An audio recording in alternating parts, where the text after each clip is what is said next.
Evidence clearly shows that Israel did 9/11, and that Al-Qaeda does not even exist. So what about other terrorist attacks blamed on Al-Qaeda? Let's take a look at the 7/7 bombings.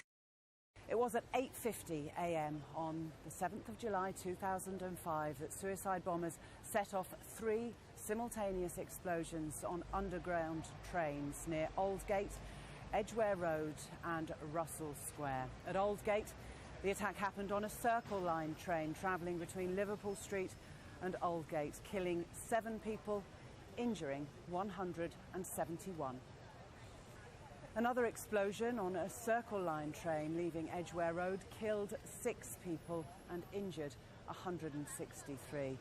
Another bomb was detonated on a Piccadilly Line train travelling between King's Cross and Russell Square. 26 people were killed there, 340 were injured.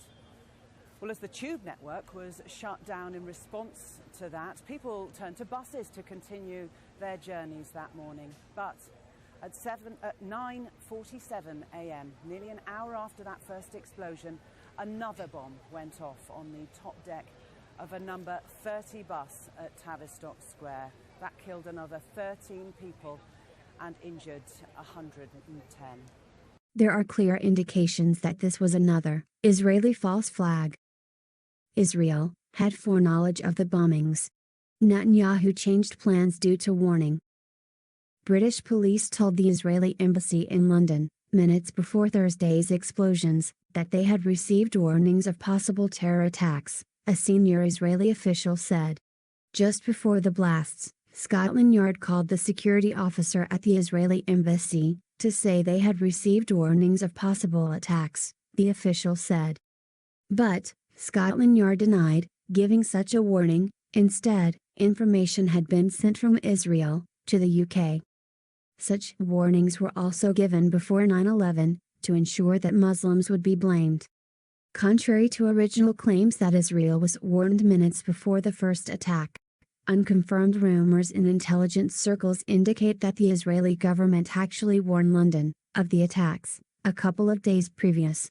The Mossad office in London received advance notice of the attacks, but only 6 minutes before the first blast, the paper reported. As a result, it was impossible to take any action to prevent the blasts. An Israeli company, Verint, was in charge of video surveillance. Verint was contracted by the London Underground in 2004. The bombed bus had CCTV systems from the look. These CCTV systems were also supplied by Verint. Verint used to be known as Comverse Infosys, and has a history of covert operations. Comverse insists the equipment it installs is secure, but the complaint about this system is that the wiretap computer programs made by Comverse have in effect a back door through which wiretaps themselves can be intercepted by unauthorized parties. Adding to the suspicions is the fact that in Israel, Comverse works closely with the Israeli government and under special programs gets reimbursed for up to 50% of its research and development costs by the Israeli Ministry of Industry and Trade. But investigators within the DEA, INS, and FBI have all told Fox News that to pursue or even suggest Israeli spying through Comverse is considered career suicide. And sources say that while various FBI inquiries into Comverse have been conducted over the years, they've been halted before the actual equipment has ever been thoroughly tested for leaks. On 7/7, the CCTV cameras at the underground didn't function like usual and had very suspicious behavior. When they got to King's Cross, in terms of the available footage, although there were quite a few cameras at King's Cross station, is it right that the only cameras that were recording for the relevant time was a camera in the tunnel? There were 76, it was a temporary system. King's Cross Underground had a temporary system in place. 76 cameras moving in sequence from 1 second at a time. Fortunately for us, at the appropriate moment, between 8:30 and 8:50, it sat for 20 minutes on that one camera, and that allowed us, at that period they came through and we got the first sighting. It's likely that Verint deliberately manipulated the CCTV, to make sure that, 1. The blamed Muslims would be identified when they entered the underground. 2. No other footage of the Muslims would be available. The CCTV camera on the bus didn't work at all. But the investigation received a serious setback when it was discovered the CCTV cameras on the bus that blew up were not working, so detectives will not get vital images of the bomber. The bus bombing happened before the office of ICTS, an Israeli security firm, which was also involved in 9/11. A Jewish explosives electrician left the bus just before it exploded. None of this explains why this man, Richard Jones, who had explosives experience, got off the bus a few seconds before it exploded. The most serious allegation made by conspiracy theorists is that you actually planted the bomb on the bus and left just before it exploded. Pass. I don't have an answer for that because I think it's so ridiculous. Anybody who knows me, you know, would not associate me with anything like that. But what about his explosives experience? Yes, I did work in an explosives factory. I served my apprenticeship there for 5 years from 1960 to 65 as an electrician. The Mossad agent Yuval Aviv has accidentally admitted on television that Israel is responsible. It's easy to put a truck bomb, as we did, as happened in London, and happens in Iraq or Israel on a weekly basis, as we did, as happened in London. So what about the blamed Muslims? They were likely hired as actors for a terror drill. At 7/7, a terror drill with the same scenario was taking place. The thing that concerns me is that what are we doing for the thousands of men and women actually who are in London working? And I say that because at 9:30 this morning we were actually running an exercise for over a company of 1,000 people in London based on simultaneous bombs going off precisely at the railway stations that happened this morning. So I still have the hairs on the back of my legs standing upright. To get this quite straight, you were running an exercise to see how you would cope with this, and it happened while you were running the exercise? Precisely. And it was about 9:30 this morning. We'd planned this for a company, and for obvious reasons I don't want to reveal their name, but if they're listening they'll know it. And we had a room full of crisis managers for the first time they met. And so within 5 minutes we made a pretty rapid decision, this is the real one. And so we went through the correct drills of activating crisis management procedures to jump from slow time to quick time thinking and so on. Well, that's all. Today we were running an exercise for a company, bearing in mind I'm now in the private sector, and we sat everybody down in the city, 1,000 people involved in the whole organisation, but the crisis team, and the most peculiar thing was we based our scenario on the simultaneous attacks on the Underground and mainline station. So we had to suddenly switch an exercise from fictional to real. And one of the first things is, get that bureau number. When you have a list of people missing, tell them. And it took a long time. Just to get this right, you were actually working today on an exercise that envisioned virtually this scenario? Almost precisely. I was up until 2 o'clock this morning because it's our job, my own company, Advisor Consultants. We specialise in helping people to get their crisis management response. How do you jump from slow time thinking to quick time doing? And we chose a scenario with their assistance which is based on a terrorist attack because they're very close to a property occupied by Jewish businessmen. They're in the city, and there are more American banks in the city than there are in the whole of New York. A logical thing to do. Note that Jews are implicated again in the organization of this drill. Very close to a property occupied by Jewish businessmen. They're in the city. As part of the exercise, the tricked Muslims had to dress up as terrorists and record martyrdom videos.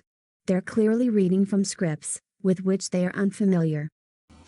So fight against the enemies of Allah. Our blood flows across the earth. Muslim blood has become cheap. Where are those who will avenge the blood of our children in Palestine and the rapes and massacres of our sisters in Kashmir? As for those of you who have been affected by this reminder, give your lives for Allah subhanahu wa ta'ala's cause. The videos were distributed by Az-Sahab. This organization pretends to be the propaganda branch of Al-Qaeda, but is in fact fully Jewish. It's led by Adam Gadon, a Jew. Listen to a terrorist threatening his own country. The streets of America shall run red with blood. He was a suburban California kid, a lover of heavy metal, who became one of the most wanted men on the planet, the grandson of a Jewish doctor, Adam Perlman morphed into Adam Gadon, the American mouthpiece of al-Qaeda. September 11th demonstrated that America is not invincible. It has been proven that the videos are produced by Intel Center. Intel Center is led by Ben Vinsky, a Jew. The Muslims were then told to deliver mock bombs at underground stations. Their behavior indicates that they did not expect to die. The terrorists bought return rail tickets, and pay and display park tickets, before boarding a train at Luton for London.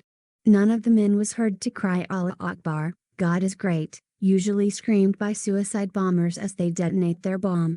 Additionally, 2 of the bombers had strong personal reasons for staying alive. Jermaine Lindsay's partner Samantha Luthwaite, 22, mother of his 1-year-old son, is expecting her second baby within days. Mohammed Siddiqui Khan's wife Hasina, mom of a 14-month-old daughter, is also pregnant. Remember that the CCTV cameras were manipulated to identify them entering the King's Cross station. Passports were planted to make sure they would be identified as the perpetrators. A few days after 7/7, the police said they'd found vital evidence in the wreckage. We have since found personal documents bearing the names of 3 of those 4 men, close to the seats of 3 of the explosions. But if the men blew themselves up, how did these documents survive? When the body blows up, now everything is destroyed. The body is turned into pieces. How come these whole documents were remained intact? Now this is something that I cannot understand. For Dr. Nassim, it's too similar to a suspicious find after the 9/11 attacks, in the wreckage of the Twin Towers. If you go back to 9/11, the aeroplane and that blew up, everything, the metal melted, but the passport was found intact. Although the hijacker perished, along with everybody else on board, his passport survived. A few days after 7/7, a driver's license in the name of the bomber was found in the wreckage of the bus. The one who boarded the bus blew up, but his all identification papers were lying safe. Now it seems to me is one organization is writing all these stories because they're very similar. According to court testimony, forensics suggest it's likely the driver's license wasn't on the bomber's body when the bomb went off. Like other documents recovered from the wreckage naming the bombers, the license was relatively undamaged. The Israeli embassy and Mossad had foreknowledge. CCTV cameras were manipulated by an Israeli company. The bus exploded in front of an Israeli security firm. A Jewish explosives electrician left the bus just before it exploded. Jewish businessmen organized an identical terror drill. Responsibility was claimed through the Jewish As-Sahab. Israel did 7/7